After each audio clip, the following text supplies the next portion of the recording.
इन दिनों रूस और बांग्लादेश के रिश्ते मुश्किल दौर से गुजर रहे हैं। हाल ही में बांग्लादेश ने एक रूसी मालवाहक जहाज को अपने बंदरगाह पर रुकने से रोक दिया था, जिसके बाद रूस ने बांग्लादेशी राजदूत को बुलाकर कड़ी आपत्ति दर्ज कराई।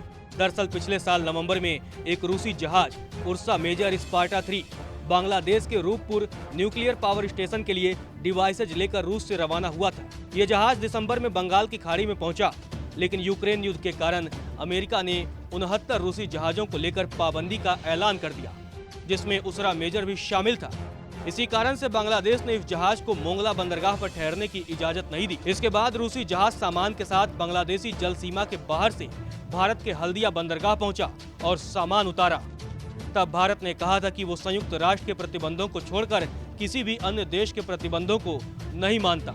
वैसे देखा जाए तो रूस और बांग्लादेश के संबंध हमेशा से अच्छे रहे हैं। बावजूद इसके इस घटना ने रिश्ते में दरार डालने का काम किया। बांग्लादेश वैसे भी इन दिनों गंभीर आर्थिक संकट से जूझ रहा है। बाकी विकासशील देशों की तरह उसे भी सस्ते रूसी तेल की जरूरत है, लेकिन इस घटना के बाद रूस का रुख बांग्लादेश को लेकर बिगड़ गया है। रूसी विदेश मंत्रालय ने कहा कि बांग्लादेश के लिए सामान लेकर जाने वाले रूसी जहाज को वहां के बंदरगाह पर रुकने की इजाजत नहीं देने के मामले में हमने बांग्लादेश के राजदूत को तलब किया। बांग्लादेश ने जहाज को इजाजत न देने का जो फैसला किया वो दोनों देशों के ऐतिहासिक मैत्रीपूर्ण संबंधों के अनुकूल नहीं है। इससे दोनों देशों के बीच अलग अलग क्षेत्रों में जारी सहयोग पर नकारात्मक असर पड़ सकता है। रूसी विदेश मंत्रालय की प्रवक्ता मारिया जखारोवा ने दावा किया कि बांग्लादेश ने यह फैसला अमेरिका की तरफ से प्रतिबंध की धमकी के बाद लिया है। वहीं ढाका में रूसी दूतावास ने बीते हफ्ते इस बात की पुष्टि करते हुए कहा था कि बांग्लादेश अमेरिकी प्रतिबंधों को मानते हुए रूस के 69 जहाजों को अपने बंदरगाह पर रुकने की इजाजत नहीं देगा।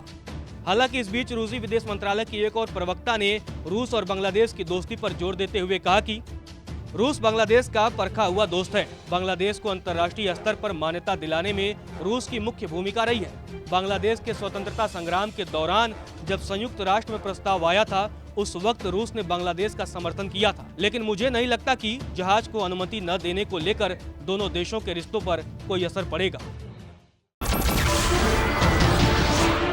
नमस्कार, मैं हूं मानक गुप्ता। अगर आपको हमारा ये वीडियो पसंद आया हो तो इसे लाइक और शेयर जरूर करें, और हाँ, हमें सब्सक्राइब और फॉलो करना ना भूलें ताकि आप देश और दुनिया की कोई खबर मिस ना करें। तो जुड़े रहिए हमारे साथ और देखते रहिए न्यूज़ 24।